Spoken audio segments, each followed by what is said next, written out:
क्षणोक्षणाची करावा विचार, तरावया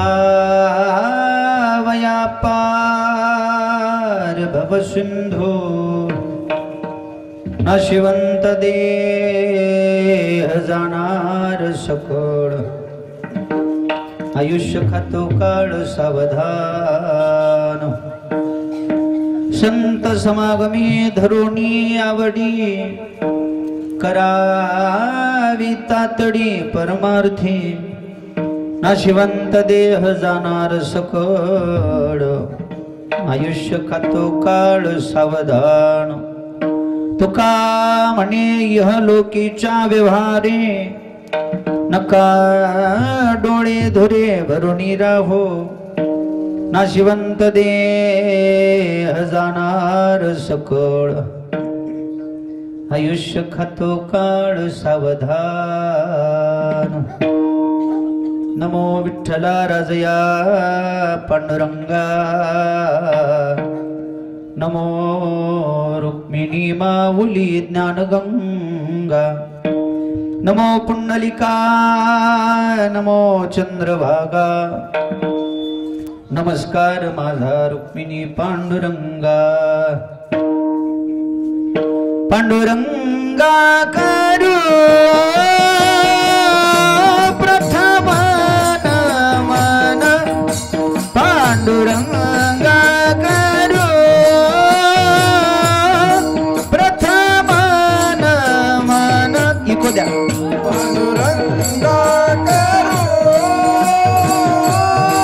प्रथम नमन, जय पांडुरंगा करू प्रथम नमन, पांडुरंगा करू प्रथम नमन, पांडुरंगा करू प्रथम नमन, पांडुरंगा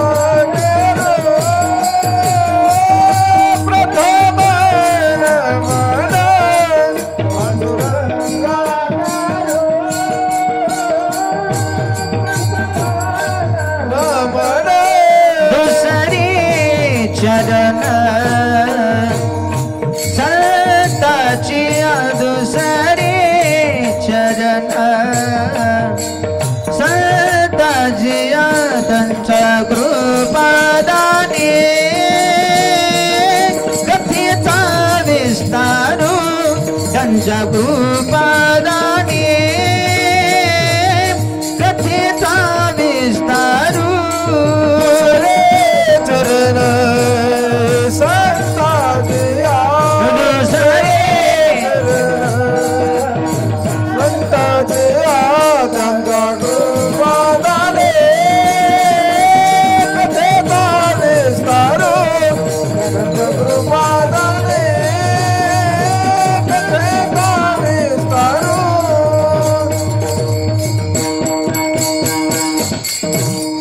पांडुरंग करू प्रथम नमन, दुसरे चरण संताचिया त्यांच्या कृपादानी, कथेचा विस्तार बाबाजी सद्गुरु दास तुकाज यांचे केलिया स्मरण। हो य सकळ विद्यांचे अधिकरण, तेचे वंद श्री चरण श्री गुरूंचे ते नमस्कारुणी आता। अलंकापुरी रम्य सिंहासनस्थं पदं भोजस्तेजः स्फुरति प्रदेशं, विधीन्द्रादिदेवैः सदा स्तूयमानो, समाधिस्थमूर्तिं भजे ज्ञानदेवम्। ॐ नमो ज्ञानेश्वराय, ॐ नमो ज्ञानेश्वराय,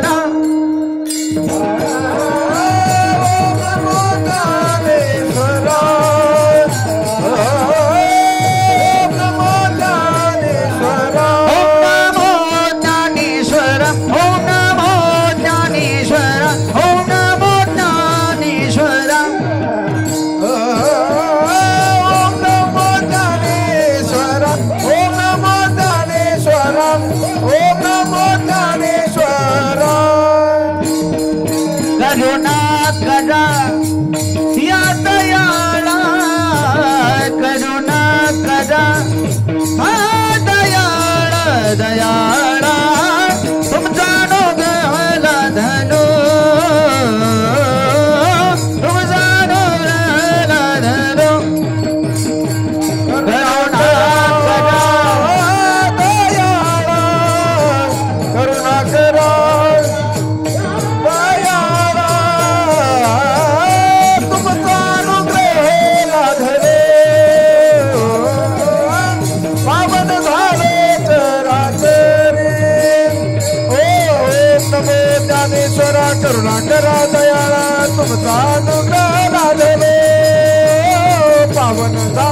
करा तरी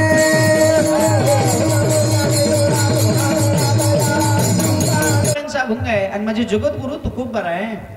मृत्यू लोकामध्ये जन्माला आलेल्या प्रत्येक जडजीवाला उपदेश करतात. तुकोबार का उपदेश करतात त्याच्या पाठीमागचं महत्वाचं कारण आहे. ज्या कारणासाठी तुकोबारांनी अवतार धारण केला किंवा ज्या कारणासाठी साधू संतांनी मृत्यू लोकामध्ये अवतार धारण केला ते कार्य पूर्णत्वाला घेऊन जाणं हे त्यांचं परम कर्तव्य आहे. आणि साधू संतांचा या मृत्यू लोकामध्ये अवतारच याच्या करता झालाय. या मृत्यू लोकामध्ये जन्माला आलेला प्रत्येक मनुष्य किंवा मानव देहधारी जीव त्या प्रत्येकाचं कल्याण व्हावं, त्या प्रत्येकाच्या जीवनाची नैया पार व्हावी, भवरूपी सागरातून याला तारून जाता यावं, जन्मजन्मांतराचं याचं दुःख दूर व्हावं म्हणून तुम्हा आम्हाला भक्ती मार्गाला लावण्याकरता सन्मार्गाला लावण्याकरता घेतलेला अवतार म्हणजे संतांचा आहे. अवतार तुम्हा धराया कारण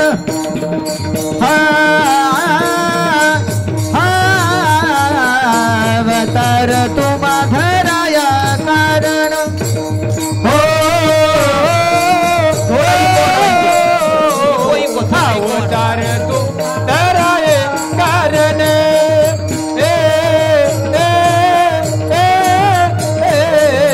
अवतार तू धराये कारण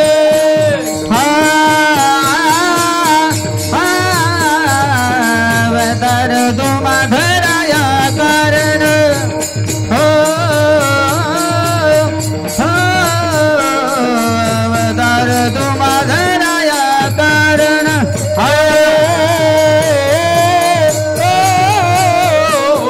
अवतार तू धराये कारण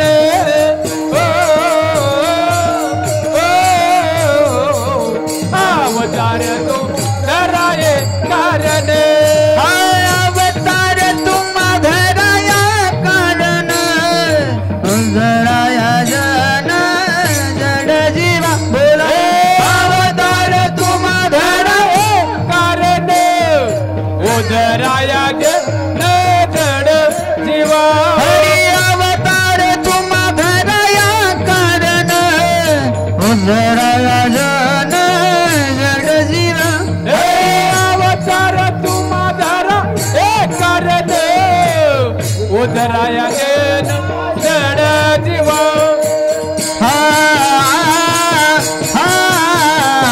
अवतार तुम्हा धराया कारण अवतार तुम्हा धराया कारण अवतार तुम धराये कारण अवतार तुम धराये कारण ये कारण धराये कारण जगद्गुरु तुकोबाराय सांगतायत अवतार तुम्हा धराया कारण उद्धराया जन जड जीवा किंवा महादोषी. तुम्हा जड जीवाचं कल्याण करण्याकरता संत अवतीर्ण झाले आणि म्हणून त्या कारणाकरता संत तुम्हा आम्हाला उपदेश करतायत. हेची आम्हा करणे काम बीज वाढवावे नाम. तुमच्या आमच्या अंतःकरणामध्ये भक्तीचं बीजारोपण करण्याकरता संत अवतीर्ण झाले आणि म्हणून ते कार्य पूर्ण करण्याकरता उपदेश तुम्हा आम्हाला करतायत. दुसरं कारण उपदेश करण्याचं काय बुडत हे जन न देखवे डोळा येतो कळवळा. जगातल्या प्रत्येक जीवाचं वाईट होत आहे. प्रत्येक जीव प्रपंचामध्ये मायेमध्ये ममत्वामध्ये मोहामध्ये गुंतून गेलाय, भ्रमित झालाय. म्हणून याला सावधान करणारं कोणीतरी असावं, याचं कल्याण कोणीतरी करावं, याला सांगणारं कोणीतरी असावं म्हणून संत तुम्हा आम्हाला उपदेश करतात. उपदेश करणारे तुकोबार आहे. ज्यांना उपदेश करतात ते तुम्ही आम्ही प्रत्येक जण मनुष्य देहधारी जीव. आणि जो उपदेश तुकोबार आहे आज तुम्हा आम्हाला करतायत तो तुमच्या आमच्या कल्याणाचा आहे, तुमच्या आमच्या हिताचा आहे. हे बघा उपदेश कोण करताय, कोणाला करताय आणि काय करतायत हे विशेष महत्वाचं आहे. आज उपदेश करणारे जगद्गुरु तुकोबार आहेत. म्हणे रामेश्वर भट्ट द्विजा तुका विष्णू नाही दुजा. साक्षात भगवंताचा अंश तुकोबार आहे. हे बघा देवानीच तुमचं आमचं कल्याण करण्याकरता तुमचा आमचा उद्धार करण्याकरता संत रूपाने अवतार धारण केला. देव आणि संत दिसायला जरी दोन असले तर असायला मात्र ते एकच आहे. काही लोक म्हणतील महाराज आम्ही देव बघितलं नाही, आम्हाला देव दाखवा. महाराज तुम्ही तरी देवाला बघितलंय का? देवानं तुम्हाला दर्शन दिलंय का?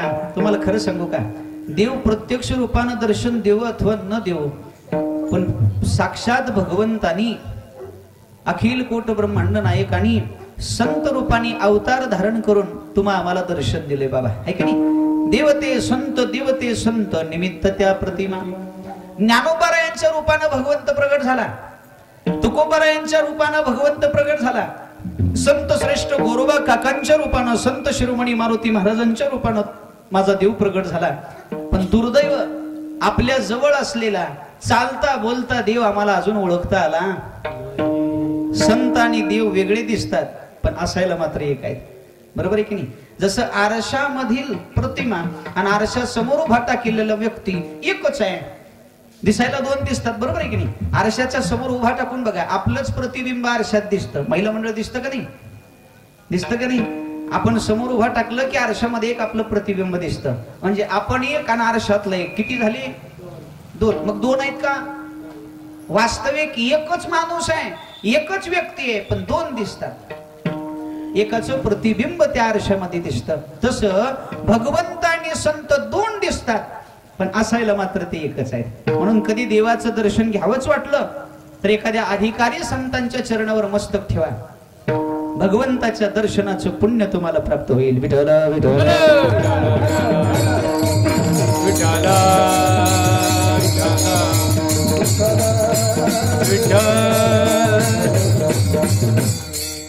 तुकोबारे सुद्धा म्हणतात बघा, करिता देवार्चन घराले संत जोन. तुम्ही देवाची पूजा करत असताना, देव पूजा करत असताना, देवाची सेवा करत असताना जर एखादा महात्मा, एखादा संत तुमच्या दारात आला असेल, देव सारा वे परते, ते सोडा सगळं. देवाचं कार्य जाग्यात सोडा, हरकत नाही, पूजा आहे तशी ठेवा, चालल. पण दारात आलेल्या संतांना संत पुजावे आरते. मग कोणत्याही जातीचा संत असू द्या, शाळीग्राम विष्णुमूर्ती हो का संत भलते याती, कोणत्याही जातीचा, धर्माचा, पंथाचा संत असू द्या, तो जर तुमच्या दारात आला असेल तर देवाचं कार्य बाजूला सोडून त्याची सेवा करा. साक्षात भगवंताची सेवा केल्याचं पुण्य तुम्हाला प्राप्त होईल. आणि म्हणून भगवंतानीच संत रूपाने अवतार धारण करून तुमचं आमचं कल्याण करण्याकरता अवतार घेतला आणि तुमच्या आमच्या हिताचा, कल्याणाचा, मोक्षाचा उपदेश पावला पावलाला केला, बरोबर आहे की नाही? मग काय करावं जीवानं? या मृत्यू लोकामध्ये आपला जन्म झालाय, मनुष्य देह आपल्याला प्राप्त झालाय, 84 लक्ष योनीचा फेरा फिरून शेवटचा जन्म माणसाचा आपल्याला मिळालाय. कशासाठी? केवळ प्रपंच करण्यासाठी नाही, संसार करण्यासाठी नाही, ऐका, विषयाचा भोग भोगण्यासाठी नाही, मौज मजा मस्ती करण्याकरता नाही, तर हा माणसाचा जन्म तुम्हाला जर कशासाठी मिळाला असेल तर जन्म जन्मांतराच्या दुःखातून मुक्ती मिळावी म्हणून साधना करण्याकरता, गर्भवासाच्या यातनेतून मुक्ती मिळावी म्हणून भगवत चिंतन करण्याकरता, संत सेवा करण्याकरता, आई वडिलांची सेवा करण्याकरता, दीनदुबळ्यांची सेवा करण्याकरता शरीर हे देह मिळाले, बरोबर आहे की नाही? देवे दिला देह भजना गोमाता, देवे दिला देह भजना गोमाता, देवे दिला देह भजना गोमाता, देवे दिला देह भजना गोमाता, देवे दिला भजन गो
देवेजीला देह भजला गोमटा देवेजीला देह भजला गोमटा देवेजीला देह भजला गोमटा गुरु तुकोबाराय सांगतात भगवंताने आम्हाला शरीर नेमकं कशा करता दिलंय बाबा याचा कधीतरी विचार आपण केला पाहिजे. त्याचं उत्तर दिलं तुकोबारायने देवे दिला देह भजना गोमटा. भजन करण्याकरता इतका सुंदर गोजिरा गोमटा शरीर आम्हाला भगवंताने दिलंय. हा देह दिलाय बरोबर आहे की नाही. आपल्याला हे शरीर एका विशेष कामाकरता मिळालंय. आपल्याला जी वस्तू मिळाली आहे जे नरदेह रूपी निधान प्राप्त झाले एका विशेष कार्याकरता मिळालंय याची जाणीव आम्ही प्रत्येकाने ठेवली पाहिजे. ज्याला वस्तू मिळाली त्याला किंमत कळाली नाही बाबा. ज्याला वस्तू नाही मिळाली त्याला याची किंमत कळाली. किती उलट आहे बघा. जिथं दात आहेत तिथं चणे नाहीत आणि जिथं चणे तिथं दात नाही. पैशाची किंमत कोणाला? गरीबाला. त्याच्याजवळ पैसा नाही. ज्याच्याकडे गडगंज श्रीमंती सोना नाना दागदागी नाही त्याला पैशाची तीळ मात्र किंमत काय कळते महाराज. ज्याचं लग्न झाले त्याला बायकोची किंमत काय करणार आहे महाराज. ज्याचं झालं नाही त्याला विचारा महाराज आहे की नाही. ज्याचं झालं नाही ती देवाकडे प्रार्थना आहेत. नवसाहेब देवा वारी करतो पण आमदार वावरे येईन मला कुणाचं ऐकू मला पाहिजे फक्त बायको. ही कुठले प्रमाण पाठ केले बघा बराबर. लय विचार आता मिळत असतो या तुम्हीच म्हणलो की बायको. अपेक्षा म्हणजे कुणाची काय बघा बरोबर आहे. ज्याला मिळाली आहे वस्तू त्याला किंमत नाही आणि ज्याला मिळाली ना बायको महाराज ती काय म्हणते योगेश महाराज ती काय म्हणते बायको मिळाली. देवा मला का दिली बायको का दिली देवानं दिली नाही तू पळापळ केली म्हणून दिली बाबा. देव बरोबर आहे की नाही. किंमत नाही किंमत. ज्याचं सहजासहजी लग्न झालंय त्याला लग्नाची किंमत नाही. पण ज्याचं बघण्यात 5-25 वर्ष गेले त्याला विचारा महाराज काय. प्रत्येक वस्तूची किंमत आहे वस्तूची. तसं नरदेह आम्हाला मिळाला याची किंमत आम्हाला कळाली नाही. याची किंमत कुणाला कळाली माहितीये बाबा. स्वर्गातल्या देवदेवांना सुद्धा याची किंमत कळाली. याचं महत्व कळालं. त्या स्वर्गातल्या देवांना वाटतंय हा माणसाचा जन्म जर आम्हाला मिळाला असता तर आम्ही अखंड भगवंताचं पांडुरंगाचं चिंतन केलं असतं. संत संगती करून भक्ती रसाचा आनंद घेतला असता आणि भगवंताच्या नामचिंतनाच्या बळावर भक्तीच्या बळावर जन्म जन्मांतराच्या दुःखातून मुक्त झालो असतो.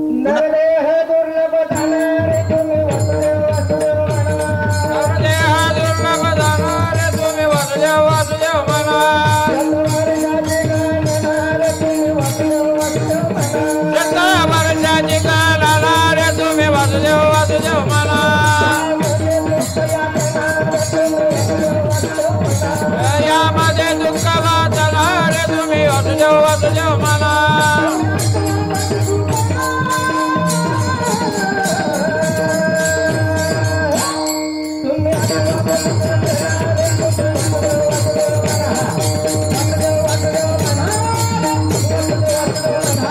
तुम्ही आठवा मधुसूदन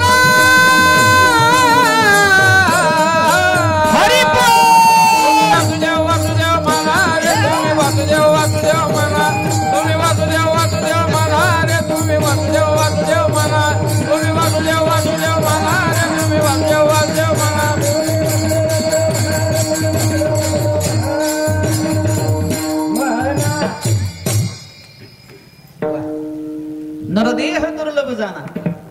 तुम्ही आठवा मधुसूदन किंवा त्यामध्ये शतवर्षाची गणना त्यामध्ये दुःख यातना. तुम्ही आठवा मधुसूदना तुम्ही वासुदेव वासुदेव म्हणा. हे सहजासहजी मिळालं नाही. 84 लक्ष योनीचा फेरा फिरून शेवटचा जन्म माणसाचा आम्हाला मिळाला. याची किंमत त्या देवांना कळाली आपल्याला कळालं नाही. काही लोकांना कळाली किंमत कळाली पण नरदेह मिळाला नाही. काही लोकांना नरदेह मिळाला पण किंमत कळाली नाही. आणि एक वर्ग असा आहे ज्यांना नरदेह मिळालाही नाही आणि कळाला नाही. तो वर्ग म्हणजे पशु पक्ष्यांचा. त्यांना नरदेह मिळालाही नाही आणि याची किंमत कळाली नाही. आपलं कसं झालंय बघा. वस्तू मिळाली एका कामाला माय पण आपण वापरली. ज्या कामाला वस्तू मिळाली त्याच कामाला वस्तूचा वापर करावा असा नियम आहे. बरोबर आहे का. आता ही माईक कशाला दिलंय. माईक हा तुरबडवाय हा नाही की कौग राग आल्यावर फेकून माराया नाही हे माईक कशाला दिले बोलायला आहे की नाही. 4 लोकांना जास्त जे लांब बसलेले लोक आहेत त्यांच्यापर्यंत आवाज पोचावा म्हणून हे सगळं सिस्टम दिलंय. त्या वस्तूचा वापर केला पाहिजे की नाही. वस्तू मिळाली एका कामाला आणि आम्ही वापरले दुसऱ्या कामाला. जगामध्ये एकही वस्तू वाईट नाही, फक्त वापर करण्यावरती अवलंबून आहे. काही लोक म्हणतात वस्तू वाईट आहे. वस्तू वाईट नाहीच, वापर करणाऱ्यावरती अवलंबून आहे. काडी डब्बा चांगला का वाईट? चांगला आहे. बिड्या वाटणाऱ्यासाठी बरोबर आहे की त्याच्यासाठी चांगलाच आहे, उपयुक्तच आहे. काडी डब्बा चांगला का वाईट? उत्तर द्या पटकन. नाही महिला मंडळ तुम्ही सांगा. तुलाच माहिती रे बाबा. चांगला आहे की, पण कुठं चूल पेटवली तर चांगलं आहे. वा याला माहिती आहे, बरोबर आहे की नाही. पेटवा पेटवलं चांगलं माहिती आहे. चूल पेटवला तर चांगलं आहे. बरोबर आहे बरोबर आहे. चुलीत जर काडी वडून लावली तर पोटभर खायला मिळेल, जेवण बनवता येईल. पण चुलीत लावली तर बरं का, काडी चुलीत लावली तर चांगली आहे. पण तीच काडी जर एखाद्याच्या बनमीला लावली तर काडी डब्याचा काय दोष आहे का? काडी डब्याचा काय दोष नाही. दोष कुणाचा आहे? वापर करणाऱ्याचा. वापर करणाऱ्याचा. बरोबर आहे की नाही. चाकू चांगला का वाईट? चांगलाच आहे किंवा वापर करण्यावर अवलंबून. फळं कापायला वापरला तर चांगला आहे, भाजी कापायला वापरला तर चांगलं आहे. पण त्याच चाकून जर एखाद्याचा खून केला तर वाईट आहे. वापर करणाऱ्यावरती अवलंबून आहे. तसं नरदेह चांगला का वाईट? चांगला बी आहे वाईट आहे बाबा. गुरुजी देवा वापर करणाऱ्यावर अवलंबून आहे. शरीर चांगलंच आहे, शरीर उत्तम चांगले. शरीर सुखाचे घोसले, शरीरे साध्य होय केले, शरीरे साधिले परब्रह्म. याच शरीराचा वापर करून साधू संतांनी भगवंताची प्राप्ती केली. शरीर चांगला आहे किंवा तुकोबरायांना सुद्धा हाच नरदेह मिळाला होता. त्याचं सार्थक केलं तुकोबरायांनी. तुका म्हणे जन्म आल्याचे सार्थक विठ्ठलची एक देखली आहे की नाही. भजन करून जीवनाचं कल्याण करून घेतलं. पण हे शरीर कधी चांगलं आहे सांगू का? हातानं टाळी, मुखानं नामचिंतन केलं, पायानं जर तीर्थयात्रा केली, या डोळ्यानं जर भगवंताचं सावळं सुंदर साजिर गोजिर रूप पाहिलं, कानानं जर भगवंताची कीर्ती गुणगान ऐकलं, तर हे शरीर चांगलं आहे. बरोबर आहे की नाही. पण याच शरीरानं जर खाऊ नये ते खाल्लं, पिऊ नये ते पिलं, जाऊ नये तिकडं जर गेलं आणि चुकीचे कर्म पाप कर्म जर केले तर मात्र वाईट आहे. बरोबर आहे की नाही. म्हणून शरीर चांगलं आहे का वाईट आहे? आता उत्तर द्या बरं पटकन. बोल बाबा, तुला का बोलायचं आहे ते बोलून जा. असं ठरवलंय का तुम्ही? बोल की माणसं निर्मळ मनाचे असते. तो गप बशी प्युअर आतल्या गाठीचे असते. त्याला एक जुनी म्हणा आहे, गप बसेन गैरविश्वासी. भुकणारं कुत्र चावत नाही चावत, गप बसणार कवा फाडी. फुसफुस करणारं बैल मारित नाही बा, मारित नाही. पण गप बसणार कधी उचली. तसं भांडणात लय बडबड करणार भांडण करीत नाही. गप बसणार कधी कार्यक्रम करील सांगता येत. म्हणून माणसानं बोलत राहू बघा, बोलत राहू. हाय तर बोलत जा, गेल्यावर तर बसायचंच आहे. अख्खं गाव बोलणार आहे. हा बोलत जा, लक्ष द्या. मग काडी डब्बा चांगला का वाईट? चांगला कसं म्हणता येईल? वापर करण्यावर. उत्तर सांगितलं की तुम्हाला. काडी डब्बा, चाकू, शरीर कळालं ना तुम्हाला? कळावं म्हणून सोपं सांगायला. एका प्रश्नाला एकच उत्तर देत जा. एक प्रश्नाचे 2 उत्तर झाले की घोटाळा होते. आबा पोरगी बघायला पोरग गेलं, पुढं पोरगी पाठीवर बसवली आणि तिच्यासोबत कोण तर बसावं म्हणून तिची एक बारकी बहीण बसवली. माहिती उगा कडाला नारळ ती पैसे गोळा करायला बसली. मुलीकडल्या माणसानं मुलाला विचारलं, पाहुणा पोरगी पसंत आहे का? ते पोरग म्हणलं, मान खाली केलं. हा म्हातारा एक हुशार होत ते मुलीकडलं. ती म्हणलं, पाहुणा कोणती पसंत आहे? म्हणजे करायचं दोघीचंही होतं.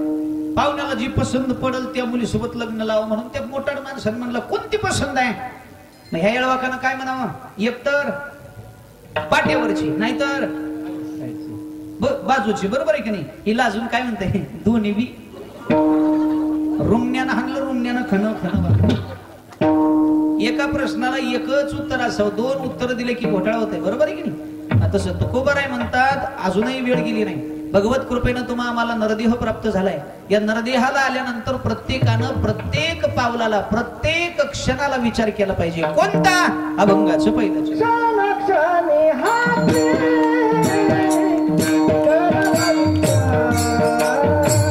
इको वाढवा इको.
क्षणोक्षणा हाची करावा विचार. प्रत्येक क्षणाला विचार करा. कोणता? तरावया पार भव सिंधू. प्रत्येकानं जन्माला आलेल्या प्रत्येक जीवानं ज्याला मनुष्य देह प्राप्त झाला अशा प्रत्येकानं पावला पावलाला विचार केला पाहिजे. भगवंतानं बुद्धी नावाचा अवयव तुम्हाला आम्हाला प्रदान केला. तुकोबाराने इतर जीवाला का उपदेश केला नाही बाबा? पशु काय पाप पुण्य जाणती काय माहित आहे पशु पक्ष्यांना? या बुद्धीच्या बळावर पाप आणि पुण्य काय, सार आणि असार काय, खरं आणि खोटं काय याची जाणीव फक्त या बुद्धिजीवी प्राण्याला करता येते. आणि म्हणून विचार करण्याची क्षमता, विचार करण्याचं सामर्थ्य तुमच्या आमच्यात असल्यामुळे तुकोबाराय म्हणतात क्षणोक्षणा हाची. प्रत्येक क्षणाला विचार करीत जा. प्रत्येक क्षणालाच का करायचं त्याचं कारण आहे का? माणसाचं आयुष्य 100 वर्षाचं आहे. किती वर्षाचं? 100. बरोबर. अल्पायुष्य मानव देह शत गणले ते अर्धरात्र खाय. मध्ये बालत्व पीडा रोग क्षय काय वजना शिवरले ते पाहेगा. 100 वर्षाचं आयुष्य माणसाचं आहे. 50 वर्ष झोपण्यात गेलं रात्रीत अर्धरात्र खाय. मला वाटते उशिरापर्यंत जागणाऱ्या 2च जाती चोपदार. एक चोर आणि 2 महाराज. नाही होय होय काय काय चोर सुद्धा आता धोतर घालून चोऱ्या करायला उशिरापर्यंत. हा बरोबर आहे की. आणि रात्रीची कमाई म्हणजे आसुरी संपत्ती असं म्हणते बरं का. झाकून जी देते जवळजवळ आम्ही सुद्धा तेच घेऊ. काही काही जण आम्हाला घरी गेल्यावर विचारतात महाराज जे हरी. रात्री जर 2 वाजता एखादा जागे असलं घरी ते आम्हाला नीट बोलत नाही. जे हरी जे हरी. आलो काय की लुटून. आता लुटायला का टाका घालायला आलो आम्ही. काय केलंय सांगा. म्हणजे उशिरापर्यंत जागतात महाराज. जागरण जास्त आहे. अर्ध आयुष्य रात्रीत गेलं. 100 मधलं 50 गेलं. किती राहिलं? 50. आता या 50चा जर विचार केला. बालपण नेनता, तारुण्यपणी विषय व्यथा, वृद्धपणी प्रवर्तनी चिंता, मरे मागुता, जन्मधरी बालपण खेळण्यात गेलं. बालपणामध्ये लग्न, बालपणामध्ये खेळण्यात मग्न, तरुणपणामध्ये लग्न आणि म्हातारपणी इंद्रिय भग्न. काय वजना शिवरलं ते पाहेगा. काय उरलं सांगा बरं माणसाकडे? माणसं उगं म्हणतात आमच्याकडे भरपूर आयुष्य पडले. काही नाही बाबा. आणि त्यातल्या त्यात आपलं मरण कधीही कोणी सांगू शकत. इथं बसलेल्या प्रत्येकानं उत्तर द्या बरं. होय कीर्तनाला येणं आपल्या हातात आहे. घरी जाणं किती लोकांना वाटतं कीर्तन संपल्यावर आपण घरी जाऊ. माझ्या सगळ्यांनाच वाटतंय पण गॅरंटी नाही नाही नाही. बसल्या बसल्या आता या क्षणाला सुद्धा आपलं मरण येऊ. कोण दिवस येईल काही सांग नाही. देहाचा भरवसा आहे की नाही. एका क्षणाचा सुद्धा तुमचा आमचा भरवसा नसताना घरून येताना आतरून टाकून आला का नाही? काही काही लोकांनी तर कीर्तनाला जाताना झोपायची तयारी करून येते. मी विचारलंय का आजीला, आजी माय ही बाज तक्या गादी ही कशाला? ती म्हणली आई माय कीर्तन संपलं की चट दिशा झोपा येते. आणि इकडच नंबर लागल्यावर कोण झोपाव बाबा? या देहाचा एका क्षणाचा सुद्धा भरवसा नाही. क्षणभंगूर नागे भरवसा. बोला क्षणभंगूर नागे भरवसा. वारे सावध सोडा माया. वारे सावध सोडा कागीन चले माग गळा पडेल फासा कागीन चले मग गळा पडेल फासा पुढे हुशार तुरा हे वळसागा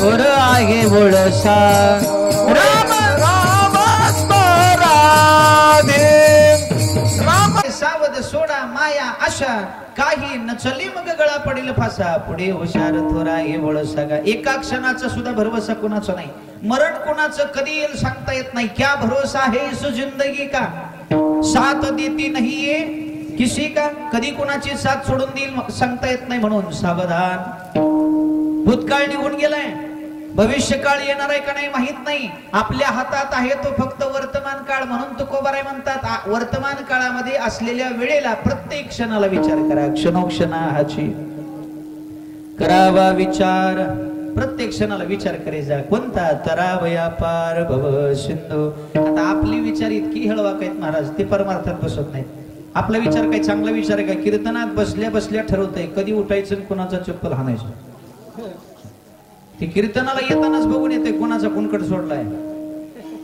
हा महाराज त्याचं डोकं देह देवळातून चित्त त्याचं मन येतं नसतेच काय काय जण तर अशा ठिकाणीच बसते जिथून महाराज बी दिसाव चप्पल बी दिसाव ती महाराजाकडे एकदा बघते चप्पलाकडे बघते कोणाच चांगला आहे कीर्तनातले चप्पल चोर कोण असतात माहित आहे का निम्या कीर्तनातून जे उठतेत का नाही त्यांना काय दुसरं काम नाही काय नाही उगाच फोन कानाला लावते हॅलो आलो परमार्थातले नाहीत बाबा आपण विचार करतो प्रपंचातले घर चांगलं कसं बांधावं जमीन कशी खरेदी करावी पैसा कसा कमवून ठेवावा वाढावे संतान गृही भावी धनधान्य हे आपले विचार आहेत पण आपला विचार परमार्थात बसत नाही आपल्या विचारानं आपलं कल्याण होत नाही तुकोबाराय म्हणतात विचार करायचा असेल तर उद्धाराचा करा काय केल्याने आपल्या जीवनाचं कल्याण होईल काय केल्याने आपल्या जीवनाचा उद्धार होईल याचा विचार पावला पावलाला करा वेळ निघून गेल्यावर नाही बरं माणसानं विचार करायचा असेल तर वेळेत करावा वेळ निघून गेल्यानंतर विचार करण्यात मजा नाही दिव्याला तेल घालायचा विचार कधी करावा दिवा जोपर्यंत चालू आहे तोपर्यंत दिवा विझून गेल्यावर तेलाचं दान काय कामाचं निर्वाण दीपे किम तेल दानम चोरे गतेवा किम सावधानम वयोगते किम वनिता विलास वयोगते किम खलु सेतु बंध काय उपयोगाचं आहे ते हा दिवा जोपर्यंत चालू आहे तोपर्यंत तेलाचं दान करा चोराने चोरी करून निघून गेल्यानंतर पुन्हा पश्चाताप करण्यात काय मजा 50 पोत्याची रात शेतात ठुलय आणि जागलेलं म्हणून गेलंय मग झोप जागावं का झोपावं जागावं लागतंय बरोबर आहे का आणि जागरण करणाऱ्या माणसानं कमी जेवावं हा नियम आहे बरं का ज्याचं ज्याचं जास्त जागरण आहे त्याने कमी जेवत जा तर झोप लागत नाही जागलेला म्हणून निघाले 4 भाकरी मुरगाळून निघाले बाबा 4 भाकरी तांब्यावर दूध करदुरात तुटला बिचाराचा खाऊ खाऊ एवढं खाल्लंय खांद्यावर रग घेतलंय 2 घोंगडी घेतलंय खालीवर घालून झोपले चोर आलेत बी पोते टेम्पोत घातलेत बी निघून गेलेत बी पठ्ठ्याला जाग आणि पहाट थंड वाजल्यावर उठले बघतोय तर पोतेच नाही पुन्हा काठी घेतले ना खेवावरा थंडाले कुठं आहेत चोऱ्या या मला एकीला बघतो मग चोर आडतीवर चोरावाचं माप बी झालं भाव बी चांगला लागला आणि पट्टी घेऊन द्यायचे त्याच्या घरी चोरी ग तेव्हा किम सावधानम अरे चोरानं चोरी करून गेल्यावर सावधान होण्यात काय मजा बाबा हा लग्नाचं योग्य वय किती आहे बाबा कोणत्या वयात लग्न करावं माणसाला लग्नाचा विचार कधी करावा मुलगा 21 ते 22 21 ते 35 म्हणायचं आता 21 22 25 गेलं बाबा एक बी नवर देव मला दिसला नाही आमदा 21 25 मध्ये काही लोकांनी तर 50 केली होती बा काय आता झालंयच तसं काय करावं मला वय आहे की नाही लग्नाचा विचार जास्तीत जास्त 21 ते 30 मध्ये करावा का 75 ला वय झालंय 75 आणि मग धोत्राला इस्त्री मारली पांढऱ्या केसाला काळी डाय कडक कपडे अंगावर घातले बाबा घुंगराची काठी हातात फॉक चांगला हात तर मारला अंगाला आणि ती काठी घेऊन निघाल रस्त्याने लोक म्हणले दादा कुठं पोरगी बघायला जाऊ आता जाशील बाबा पण तुला देईल कोण वयोगती किंवा वनिता विलास काही गोष्टीचा विचार वयानुसार सोडून दिला पाहिजे बर का. तस परमार्थ करण्याचा विचार कधी करावा, जव हे सकळ सिद्ध आहे हात चालवया माया तव तुला पुढे सोहित पाहे तीर्थयात्रे जाय चुको नको.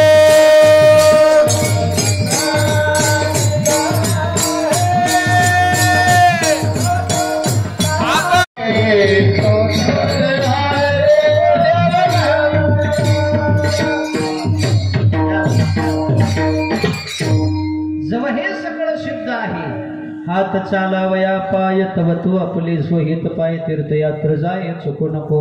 जोपर्यंत माणसाचं शरीर चांगलं आहे कधी परमार्थ करायचं सांगू का.